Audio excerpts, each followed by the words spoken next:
Hi, Krista. Your video was really nice. Sometimes it's best to just rely on the wisdom of those who've gone before. I think about this when I'm thinking about queer folks. We lost a generation to HIV/AIDS. It was a particularly queer epidemic. And so sometimes I feel that my community is missing out on a sort of generation of information. Also, Cuba recently celebrated its first gay wedding. And I say gay wedding, but it wasn't exactly a gay wedding. At least it's not what I would term a gay wedding, but I guess if the participants term it a gay wedding, then it's a gay wedding. So what happened was, a trans woman married a gay man. In my culture, I grew up thinking of gay men and trans women in separate boxes.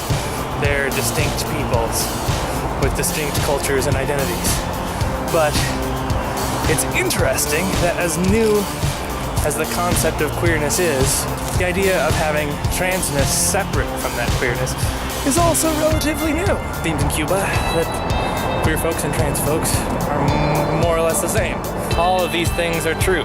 Not just possibly true, but true at the same time. That queerness and transness are distinct, that queerness is a type of transness, that transness is a type of queerness, or that both of them are part of something bigger that we don't really have a word for. There's a risk, though, in expanding the terms too much. If everyone's queer, nobody is. If it's not merely about the fact that we're marginalized, what makes a queer a queer? I don't know if I have a good answer for that question. Queers and trans folks have a united cultural tradition in my country. I think queer people often defy gender expectations, and not just in the gender of their partner.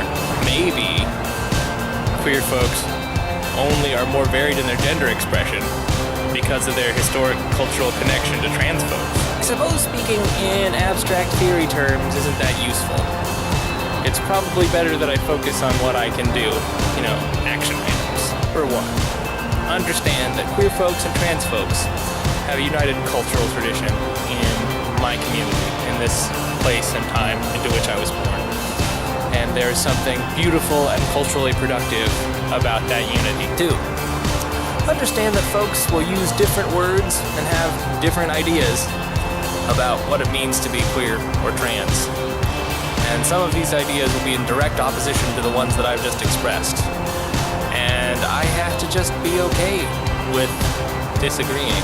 Part of the reason that queer and trans folks have been so culturally productive, I think, is that our attitudes, lifestyles, selves work against the grain of society.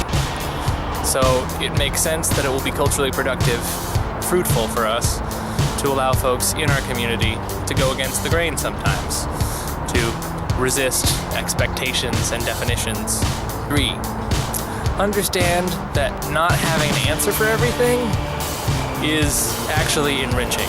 Curiosity is its own reward, so focusing on answers implies that there are some sort of distinct static identities out there, and if we can just find some platonic ideal, everything will work out. We can't celebrate our differences if we're going to pretend like there's some perfect hierarchy or even non-hierarchical system of definitions that works for everyone. That just isn't gonna be the case. Instead, we're left in the uncomfortable spot of being different and the same. Number 4, come from a place of love, at least more often. Justice is about love. And queerness and transness has a lot to do with love. When I love, it's a queer act because my love is colored by my gender and my identity as a queer person. How I love is part of what defines me as queer. So, learning to love and forgive is both important for society and my soul, but also because it is what makes queers queer. Maybe. I don't know. Krista, I'll see you tomorrow. Are you seeing